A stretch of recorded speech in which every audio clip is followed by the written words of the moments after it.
Hello and welcome. इस video में हम क्लास 12th फिजिक्स के 4th chapter moving charges in magnetism इसके एमसीक्यूज़ करेंगे। ये एमसीक्यूज़ आपकी एग्जामिनेशन पॉइंट ऑफ व्यू से बहुत इंपॉर्टेंट हैं। बाकी चैप्टर्स के एमसीक्यूज़ के लिए डिस्क्रिप्शन बॉक्स में प्लेलिस्ट चेक करें। So let's start this questions one by one. पहला क्वेश्चन आपके सामने ये है, in SI system permeability has the unit. Permeability की यूनिट क्या है? परमिएबिलिटी दिस, इसकी क्या यूनिट है? इसके लिए हम कोई भी फॉर्मूला यूज़ कर सकते हैं जिसमें परमिएबिलिटी है। यहाँ पे एम्पियर सर्किटल लॉ भी हम अप्लाई कर सकते हैं, जो कि होता है B.dl equals to mu naught times I, या आप जो बायो सेवर्ट लॉ है वो भी अप्लाई कर सकते हैं कि मैग्नेटिक फील्ड जो है that is mu naught upon 4 times ideal sine theta upon R square. दोनों में से कोई भी आप अप्लाई करें, आराम से फाइंड कर सकते हैं। ये छोटा है यूज़ करना, ये छोटा फॉर्मूला है तो इजी है यूज़ करना। B is magnetic field. अब मैग्नेटिक फील्ड की यूनिट टेस्ला होती है, but in terms of weber इसकी यूनिट होती है, मैग्नेटिक फील्ड की यूनिट होती है वेबर पर मीटर स्क्वायर। ठीक है। डी एल इज़ लेंथ, इसकी यूनिट भी होती है मीटर, और ये आई अगर नीचे आएगा तो अपॉन एम्पियर, और ये क्या है? Unit of mu naught. अब इसे हम सिंप्लीफाई करेंगे तो ये वेबर मीटर -1 एम्पियर -1 ये आ जाएगा यूनिट ऑफ म्यू नॉट, यानी यूनिट ऑफ परमिएबिलिटी।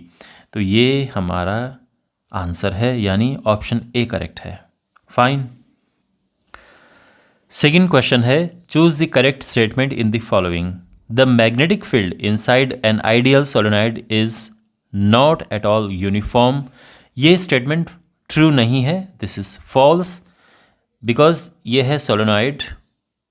सोलेनॉइड के अंदर मैग्नेटिक फील्ड किस तरह से होता है? ये इस तरह से। ऑफ कोर्स ये ऐसा इवेंचुअली बन जाता है, बट अगर मैं अंदर की बात करूँ तो ये इस तरह से होता है। तो क्लियरली यू कैन सी कि अंदर यूनिफॉर्म तो है, काफ़ी टाइम तक यूनिफॉर्म रहता है, तो यानी ऑप्शन एक इनकरेक्ट है। Magnetic field inside the solenoid is less than that of outside, ये रॉन्ग है। इनसाइड तो स्ट्रॉन्ग होता है, आउटसाइड वीक होता है। Third, the magnetic field at the centre inside an ideal solenoid is almost half of that of ends, ये false है, because centre पे मैग्नेटिक फील्ड डबल होता है। ये जो यहाँ पे अगर मैं एंड की बात करूँ, एंड पे बी है तो सेंटर पे ऑलमोस्ट 2b होता है, तो ये भी इनकरेक्ट है। फोर्थ ऑप्शन है, the magnetic field at the centre inside an ideal solenoid is almost twice that at the ends, ये करेक्ट है। सेंटर पे एंड्स के लगभग ट्वाइस होता है। क्वेश्चन नंबर 3 है, a long solenoid has 800 turns per metre length. Basically ये small n given है, तो जब टोटल नंबर ऑफ टर्न्स होते हैं वो कैपिटल N होता है, और टर्न्स पर मीटर अगर लिखे हों तो वो स्मॉल n होता है। ठीक है। और यहाँ पे करंट दी है that is 1.6 ampere,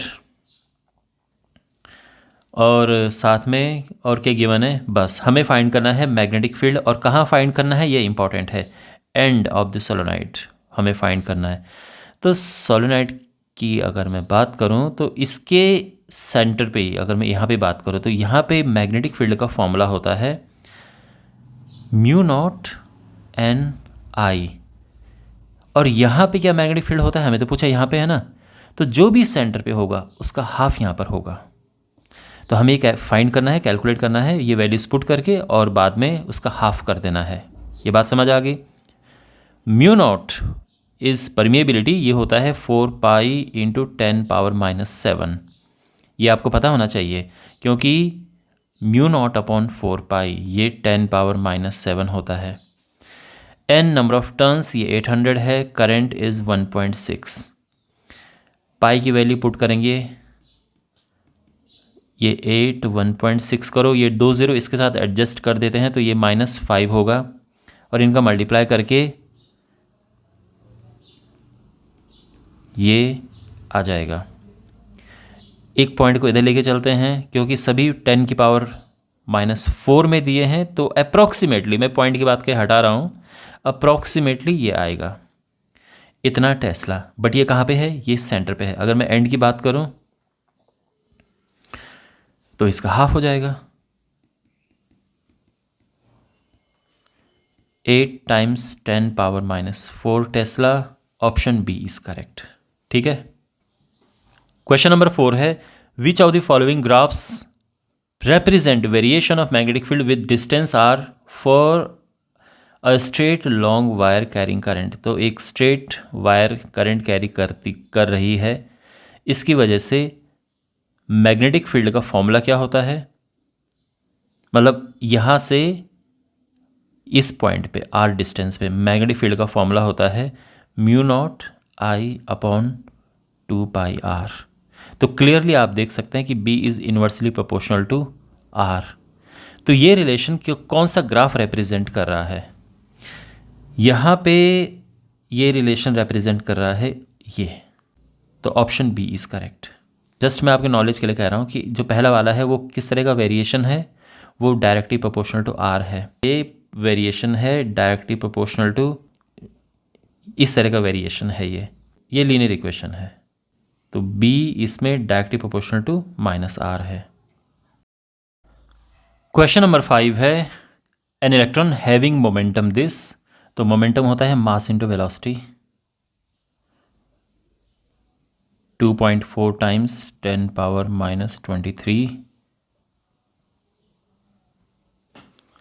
enters a region of uniform magnetic field of this. तो ये मैग्नेटिक फील्ड है 0.15 tesla, making an angle 30 degree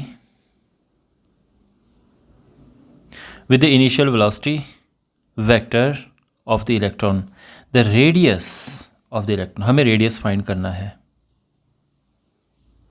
ठीक है, तो यहाँ पे जो फॉर्मूला यूज़ होगा that is radius equals to V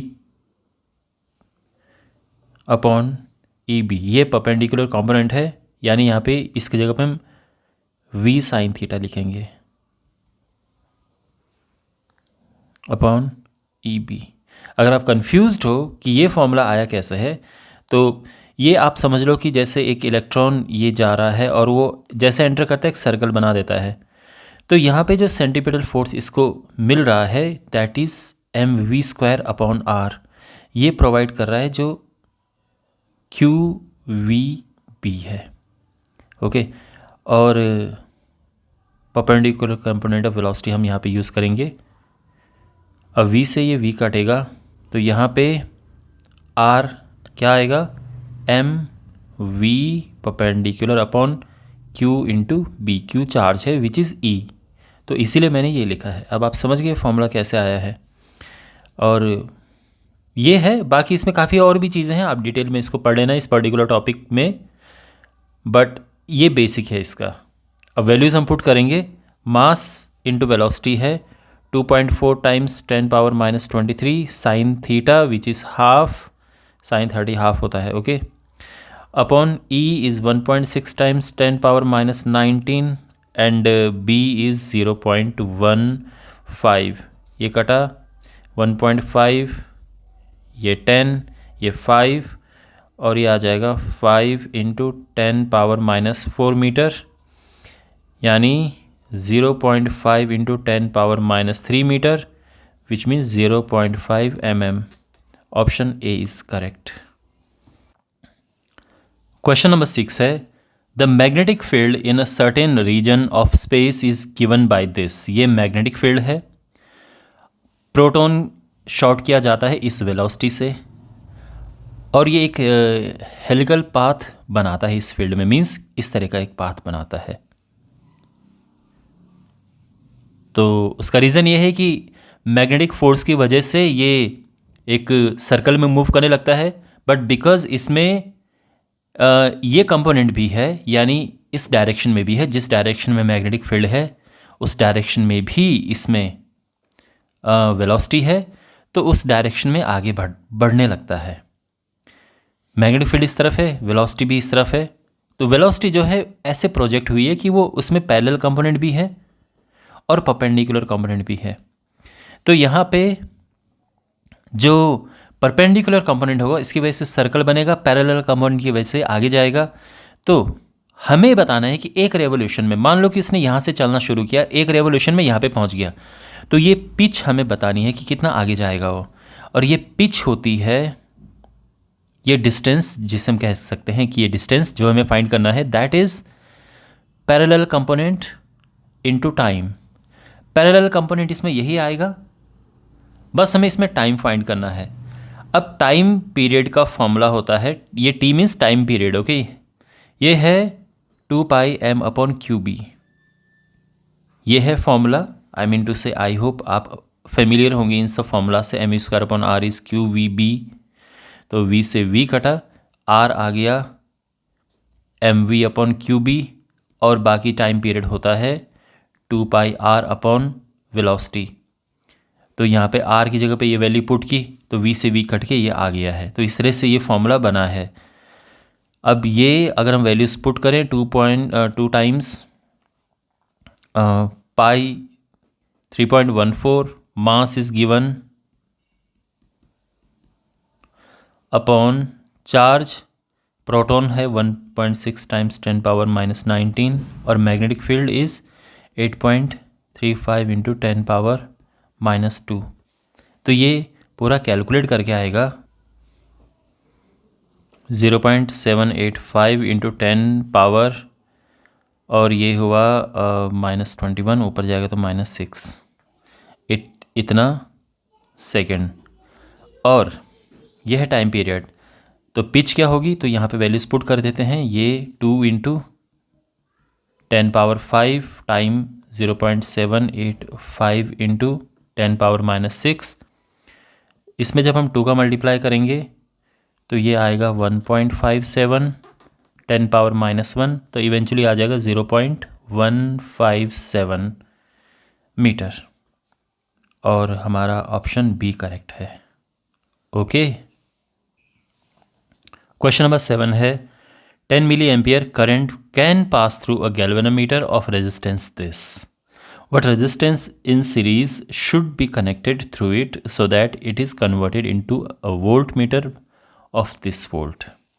देखो, एक गैल्वेनोमीटर को कन्वर्ट करना है,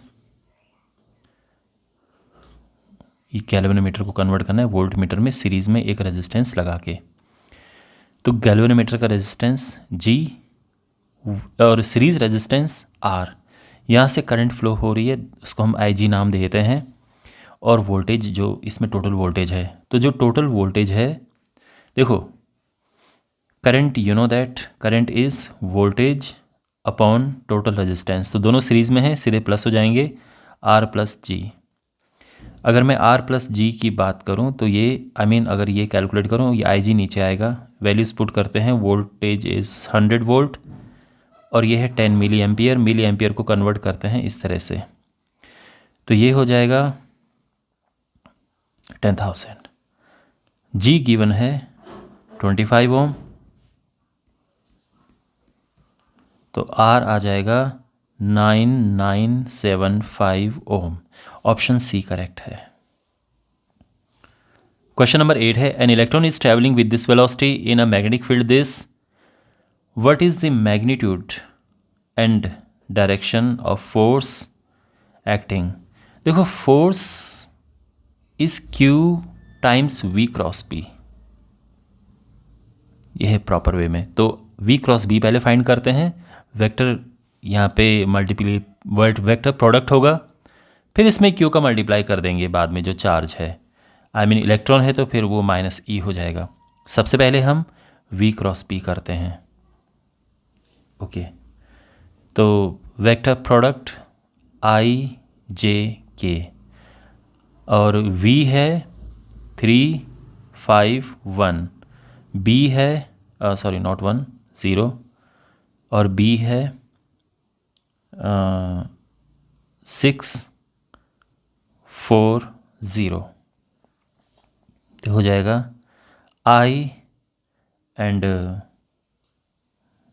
ये तो कुछ नहीं होगा, 0 -J 0 plus K this times this, यानी 12 minus 30,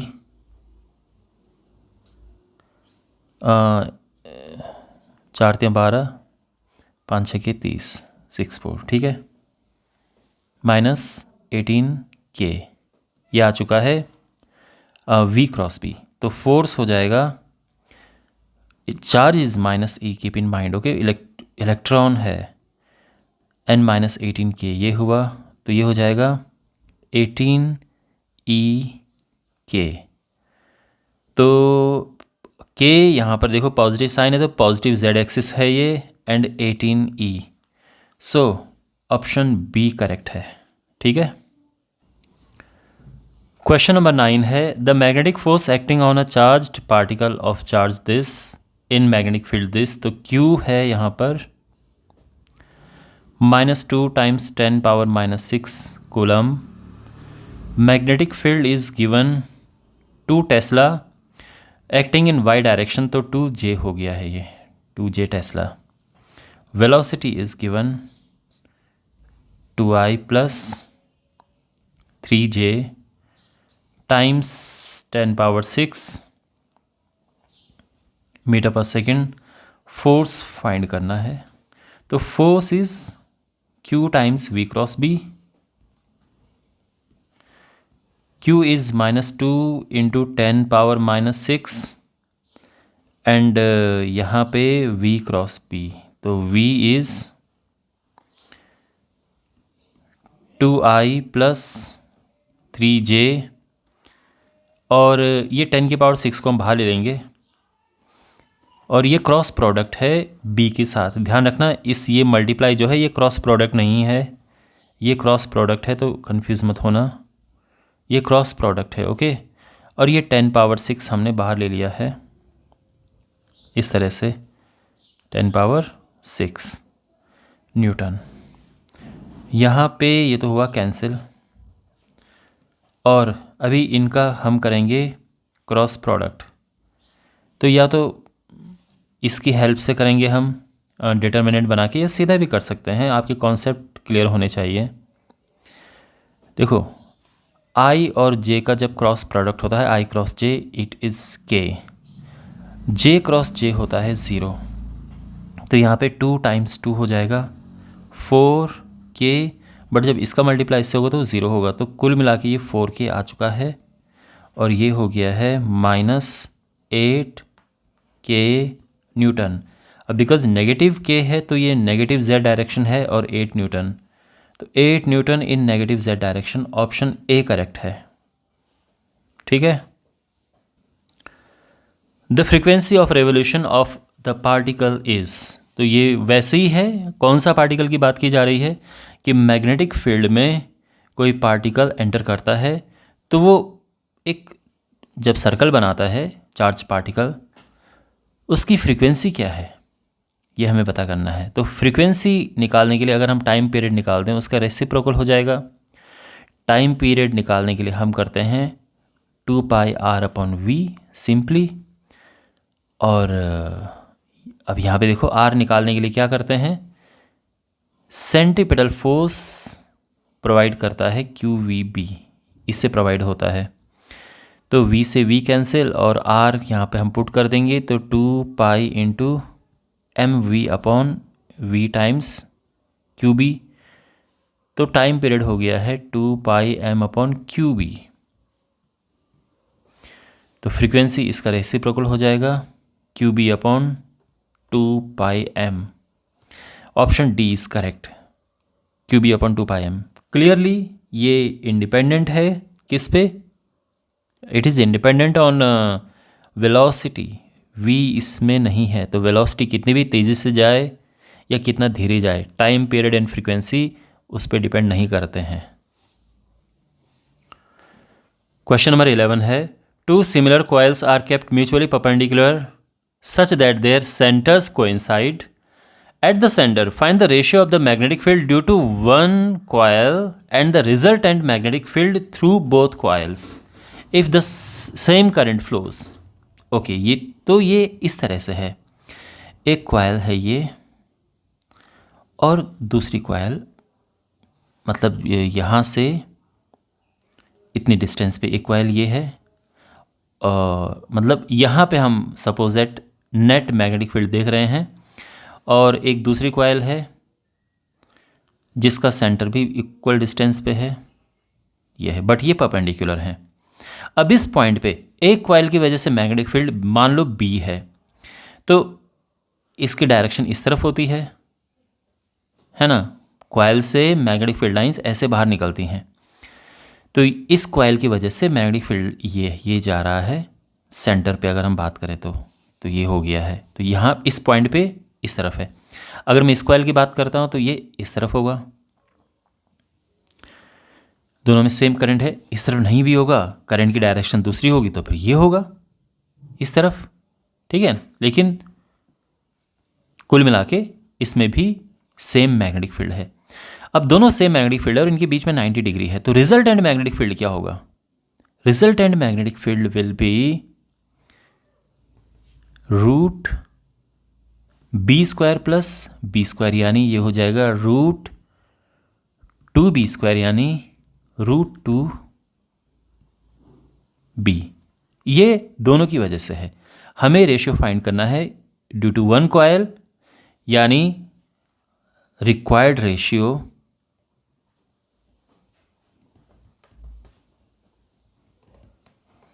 due to one coil तो b है, और कॉम्बिनेशन की वजह से दोनों कॉइल्स की वजह से जो रिजल्टेंट है वो रूट 2b है, तो ये आएगा 1:√2। ऑप्शन ए करेक्ट है, ठीक है। क्वेश्चन नंबर 12 है, यहाँ पर आप देख सकते हैं दो स्ट्रेट वायर्स हैं, पैरेलल हैं एक दूसरे के, और इनमें सेम डायरेक्शन में करंट फ्लो हो रही है। इनके मिड वे में मिड पॉइंट पे एक पॉइंट P है, और अब टोटल सेपरेशन उनके बीच का 2r है, तो यानी यहाँ से ये r डिस्टेंस पे है और यहाँ से ये r डिस्टेंस पे है। तो P पे नेट मैग्नेटिक फील्ड फाइंड करना है। तो अगर मैं P पे magnetic field due to first की बात करूँ, P1 मतलब B1, ठीक है, पहले की वजह से मैग्नेटिक फील्ड, तो स्ट्रेट वायर की वजह से मैग्नेटिक फील्ड होता है μ0I/2πr, और इसकी डायरेक्शन क्या है? तो जो राइट हैंड थंब रूल है उसके हिसाब से P पॉइंट पे आप देखो, इसको होल्ड करो राइट हैंड से, तो इसके हिसाब से इनसाइड होगी, यानी डायरेक्शन जो है वो अंदर की तरफ है यहाँ पे मैग्नेटिक फील्ड की। B2 पे देखते हैं तो यहाँ पे करंट सेम है,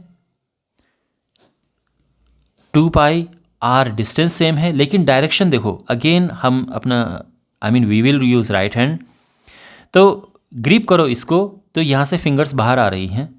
अगर आपको ये रूल पता हो तो आपको सब समझ आ रहा होगा।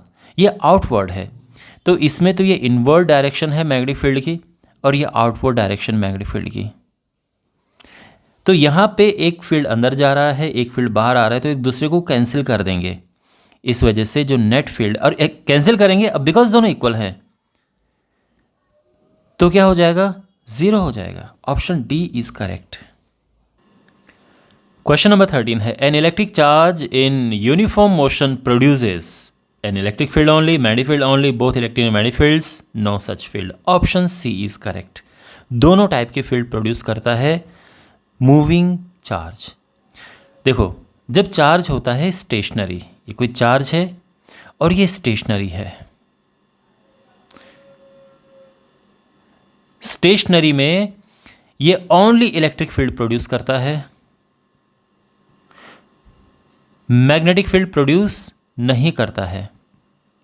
लेकिन जब ये मूविंग होता है तो इलेक्ट्रिक फील्ड प्रोड्यूस करता है, और बिकॉज चार्ज जब मूव होता है तो उसमें करंट फ्लो होती है, मूविंग चार्ज जो है वो करंट प्रोड्यूस करता है, और करंट की वजह से मैग्नेटिक फील्ड होता है, तो इसलिए मैग्नेटिक फील्ड प्रोड्यूस होता है, ठीक है। तो यानी moving charge both electric and magnetic field produce करता है, तो ये करेक्ट है। आई होप आपको समझ आ गया होगा। क्वेश्चन नंबर 14 है, protons are short perpendicular to a magnetic field, then इनमें से कौन सा ऑप्शन करेक्ट है? तो मैग्नेटिक फील्ड है, ये इनवर्ड ले लेते हैं कि मैग्नेटिक फील्ड अंदर की तरफ जा रहा है, और एक इसमें प्रोटॉन को हम शॉर्ट करते हैं, ये प्रोटॉन ये गया। तो इसकी मोशन पे क्या फ़र्क पड़ता है? तो अगर आप फ्लेमिंग का लेफ्ट हैंड रूल लगाओ, आराम से आप ये समझ सकते हैं कि ये ऐसे जाएगा, ऐसे। क्यों? क्योंकि इसमें फोर्स इस डायरेक्शन में लगेगा। अगर आप फ्लेमिंग का लेफ्ट हैंड रूल अप्लाई करो, आप समझ जाओगे कि फोर्स इसमें इस डायरेक्शन में, क्योंकि करंट ये है, मैग्नेटिक फील्ड इनवर्ड है, तो फोर्स इस डायरेक्शन में। तो एवरी मोमेंट फोर्स इसकी करंट के परपेंडिकुलर होगा इस तरफ। अब अगर बहुत ज़्यादा ही मैग्नेटिक फील्ड है तो ये इवेंचुअली एक सर्कल बना देगा, लेकिन अगर कम एरिया में मैग्नेटिक फील्ड है तो एक आर्क बना के बाहर निकल जाएगा। तो अब अगर आप ये समझ चुके हो तो अब हम वन बाय वन इन ऑप्शंस पे आते हैं। Magnetic field will have no influence on the motion of proton, option ये इनकरेक्ट है। क्लियरली इन्फ्लुएंस तो है। तो वन बाय वन ऑप्शंस को देखते हैं। फर्स्ट ऑप्शन है the magnetic field will have no influence on the motion of proton. Of course influence तो है, तो ये इनकरेक्ट है। Protons will continue to move in the same direction but will gain momentum, ये incorrect है। Same direction में कहाँ है, घूम रहा है, और दूसरा मोमेंटम तो गेन करते नहीं है ऐसे मोशन में। ध्यान रखना, मैग्नेटिक फील्ड मोमेंटम गेन नहीं कराता है। इलेक्ट्रिक फील्ड मोमेंटम गेन करवाता है, मैग्नेटिक फील्ड नहीं। Third, protons will continue to move opposite direction, no, they will bend in an arc of a circle, of course. तो ऑप्शन फोर्थ ऑप्शन करेक्ट है। Question number 15 है a current carrying wire kept in a uniform magnetic field will experience a maximum force when it is. किस case में कोई current carrying wire जो कि एक uniform magnetic field में रखी है मैक्सिमम फोर्स एक्सपीरियंस करती है? तो सीधी सी बात है, उसका फॉर्मूला देख लो। तो फोर्स जो एक्सपीरियंस जिसकी हम बात कर रहे हैं वो क्या होता है? That is ILB sine theta. तो यहाँ पर जो L और B है इनके बीच का एंगल गिवन है थीटा, और मैक्सिमम के केस में क्या होना चाहिए? थीटा 90 होना चाहिए। तो यानी L एंड B परपेंडिकुलर होंगे। तो perpendicular when it is perpendicular to the magnetic field, तो क्लियरली ऑप्शन ए करेक्ट है। बाकी देख लेते हैं, चलो। Parallel to the magnetic field no, 45 degree 60 degree नहीं, तो ऑप्शन ए करेक्ट है। ठीक है। क्वेश्चन नंबर 16 है a straight conducting rod of length L and mass m is suspended in a horizontal plane by a pair of flexible strings. तो एक horizontal rod है इस तरह से, और उसको दो स्ट्रिंग की हेल्प से ऐसे सपोर्ट किया गया है। अच्छा, और इनमें टेंशन है। टेंशन क्यों है स्ट्रिंग्स में? बिकॉज इसमें वेट है, इस पर Fg that is mass into gravity. इस रॉड के वेट की वजह से नीचे इसमें वेट जो लग रहा है, तो इन स्ट्रिंग्स में टेंशन है। अगर हमें इन स्ट्रिंग्स का टेंशन रिमूव करना है तो इसमें एक फोर्स ऊपर की तरफ हमें लगाना है। और अब हम क्या करेंगे कि एक इसमें करंट फ्लो कराएंगे, एक मैग्नेटिक फील्ड यहाँ पर है, और उसकी वजह से इसमें एक मैग्नेटिक फोर्स ऊपर की डायरेक्शन में लग रहा है। तो जब ये दोनों इक्वल हो जाएंगे तो टेंशन स्ट्रिंग की ख़त्म हो जाएगी। तो कहने का ये मतलब है कि FM इक्वल्स टू FG उस केस में हो जाएगा, है ना। Magnetic force and gravitational force दोनों इक्वल हो जाएंगे, तो फिर ये इसका वेट ज़ीरो हो जाएगा, जो टोटल वेट है, टोटल फोर्स। तो स्ट्रिंग में फिर टेंशन भी नहीं होगा। अच्छा, अब ये क्या है फोर्स? तो that is of course ILB sine theta. तो साइन तो यहाँ पे 90 है, तो ये तो हटा ही देते हैं ILB, और ये हो गया mg। फाइंड क्या करना है? Magnitude of current in the wire. तो मैग्नीट्यूड ऑफ करंट हो जाएगा mg upon LB। Option C is correct. Question number 17. A charged particle after being accelerated through a potential difference V enters a uniform magnetic field and moves in a circle of radius R. अच्छा, देखो, एक magnetic field है और एक charge particle इसमें move करता है, तो वो एक सर्कल बना देता है। तो यहाँ पे जो ये कहा गया कि पोटेंशियल डिफरेंस से इसको एक्सेलरेट किया गया, ये क्या प्रोवाइड करेगा? ये इसको एक वेलोसिटी प्रोवाइड करेगा। तो जो v है वो यहाँ से मिलेगा, यानी वेलोसिटी वाला v है, काइनेटिक एनर्जी मिलेगी तो उसे एक वेलोसिटी v यहाँ से प्रोवाइड होगा।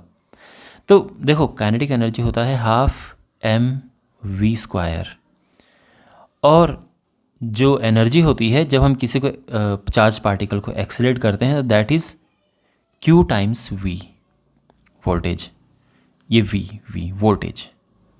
तो यहाँ पे अगर हम वेलोसिटी निकालें इनकी टर्म्स में तो ये हो जाता है 2q v that is voltage upon mass. ये वेलोसिटी से ये एंटर करेगा। अच्छा, अब रेडियस के लिए क्या करते हैं, तो again simply M V square upon R equals to Q V B. तो यहाँ पे आर आ जाएगा आर आ जाएगा M V upon Q B. तो ये है यहाँ पे m तो ये है और क्यू बी ये है, और जो v है वो यहाँ से लिख देते हैं, तो that is 2q v upon m। तो यहाँ से अगर हम थोड़ा सिंप्लीफाई करें तो बाकी कांस्टेंट है, m कांस्टेंट है, इसको अंदर ले जाने की भी ज़रूरत नहीं है। जिस नतीजे पर हम पहुँचे हैं वो है कि r is directly proportional to square root of v। इस नतीजे पर हम पहुँचे हैं। तो R is directly proportional to square root of V ये वोल्टेज है, ध्यान रखना। अच्छा, अब यहाँ पर ये कहा गया है कि अगर V को हम डबल कर दें तो रेडियस पे क्या फ़र्क पड़ेगा।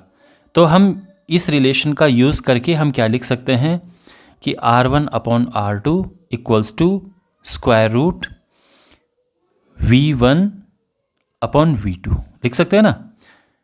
पहले जो रेडियस है वो R है, हमें बात का रेडियस फाइंड करना है, और वोल्टेज पहले V था बाद में 2V हो गया है। तो यहाँ पे अगर हम सिंप्लीफाई करें तो क्लियरली R2 हो जाएगा √2R। ऑप्शन बी करेक्ट है। ठीक है, अगेन इसके बाद जो हमने किया बहुत ही समझदारी से यहाँ पे किया है, टाइम भी हमारा बचेगा और ये सब हमें लिखना नहीं पड़ेगा। क्वेश्चन नंबर 18 है, a current I flows through long straight wire and ये सर्कल में भी, सर्कुलर जो लूप है उसमें भी फ्लो करता है। ओ पे नेट मैग्नेटिक फील्ड क्या होगा। तो देखो magnetic field due to wire, जो स्ट्रेट लॉन्ग स्ट्रेट कंडक्टर है उसकी वजह से क्या होगा, यहाँ पे स्ट्रेट लिख देता हूँ मैं, straight conductor, mu naught I upon 2πr ये फॉर्मूला है।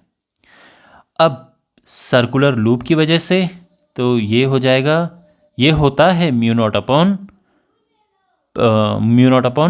2r, ये फॉर्मूला ध्यान रखना। ये होता है लॉन्ग स्ट्रेट वायर की वजह से, लॉन्ग स्ट्रेट कंडक्टर की वजह से, और ये सर्कुलर लूप की वजह से। अब डायरेक्शन वेरी इंपॉर्टेंट थिंग, अगर हम ये कंडक्टर की वजह से देखें तो अगेन आप राइट हैंड थंब रूल अगर अप्लाई करें तो आप पाएंगे कि इसके लिए आउटवर्ड हो रहा है ना। इस वायर को ग्रिप करो, राइट हैंड रूल लगाइए, राइट हैंड थंब रूल जो है, और आपको पता चलेगा कि यहाँ से मैग्नेटिक फील्ड बाहर आ रहा है। यहाँ पे अगर आप देखें तो ये मैग्नेटिक फील्ड इनवर्ड हो रहा है अंदर की तरफ, तो ऑब्वियसली हमें नेट मैग्नेटिक फील्ड के लिए माइनस करना पड़ेगा। नेट मैग्नेटिक फील्ड के लिए ज़्यादा में से कम माइनस करेंगे। ज़्यादा ऑफ कोर्स ये है जो सर्कुलर लूप की वजह से है, और स्ट्रेट वायर की वजह से कम है क्योंकि स्ट्रेट वायर में नीचे डिनोमिनेटर में पाई भी है। तो mu naught I upon 2r minus mu naught I upon 2πr, अगर हम कॉमन लें mu naught I upon 2r, अंदर बचेगा 1 minus 1 upon pi. Option D correct है। ठीक है, क्वेश्चन नंबर 19 है, a current of 10 ampere is flowing from east to west along a long straight wire, east to west 10 ampere. ठीक है, the magnetic field developed at a distance 10 metre due north, यानी यहाँ पे 10, ये north की direction में 10 centimetre की distance पे है, 10 सेंटीमीटर की डिस्टेंस पे ये पॉइंट है, यहाँ पे हमें मैग्नेटिक फील्ड डेवलप्ड फाइंड करना है। तो लॉन्ग स्ट्रेट वायर की वजह से मैग्नेटिक फील्ड का फॉर्मूला क्या होता है, mu naught I upon 2πr। Mu naught होता है 4 पाई इंटू 10⁻⁻⁷, करंट यहाँ पर 10 एम्पियर गिवन है, अपॉन 2 पाई, और r है डिस्टेंस 10 सेंटीमीटर, इसको मीटर में कन्वर्ट करने के लिए इसका मल्टीप्लाई करेंगे। यहाँ से ये कैंसिल हुआ, 2 आया, 10 से 10 कैंसिल हुआ, और ये सिंप्लीफाई होके आ जाएगा 2 × 10⁻⁻5 टेस्ला। ठीक है, तो ये तो हम मैग्नीट्यूड निकाल चुके हैं। What about direction? अगर आप right hand thumb rule use करें तो आप ये पाएंगे कि देखो राइट हैंड से इसको ग्रिप करो, थंब की डायरेक्शन ये है तो फिंगर्स की डायरेक्शन ये है अंदर की तरफ, इनवर्ड, इनवर्ड कहें या डाउनवर्ड कहें, नीचे की तरफ, क्योंकि नॉर्थ है, ये ऊपर हवा आसमान की तरफ नहीं है, ये नॉर्थ की तरफ है। आप इसको ग्राउंड पे देखो तो ग्राउंड पे ये डाउनवर्ड हो रहा है, अंदर की तरफ हो रहा है, तो ये डाउनवर्ड है, तो डाउनवर्ड, तो ऑप्शन इसका ए करेक्ट है। क्वेश्चन नंबर 20 है, a constant current is flowing through a solenoid, an iron rod is inserted in the solenoid along its axis. Which of the following quantities will not increase? Magnetic field at the centre, magnetic field definitely increase होगा क्योंकि जो permeability है अब वो change हो जाएगी, increase होगी of course, तो ये इंक्रीज होगा। बी, मैग्नेटिक फ्लक्स लिंक्ड, ये भी इंक्रीज होगा। रेट ऑफ हीटिंग नहीं इंक्रीज होगा, और सेल्फ इंडक्टेंस भी इंक्रीज होगा। तो इसका ऑप्शन सी है कि ये नॉट इंक्रीज, तो बेसिकली हमारा ऑप्शन सी करेक्ट है क्योंकि हमें नॉट इंक्रीज बता रहे हैं। ठीक है, तो ये करेक्ट ऑप्शन है। ओके, तो ये हमारा लास्ट क्वेश्चन था। आई होप आपको ये वीडियो अच्छे से समझ आया होगा, सारे क्वेश्चंस आपको अच्छे से समझ आए होंगे, एंड आपके आने वाले एग्ज़ाम में ये वीडियो आपकी डेफिनेटली हेल्प करेगा। चैनल को सब्सक्राइब ज़रूर करें और वीडियोस को अपने फ्रेंड्स के साथ में शेयर करें। तो मिलते हैं अगले वीडियो में, टेक केयर।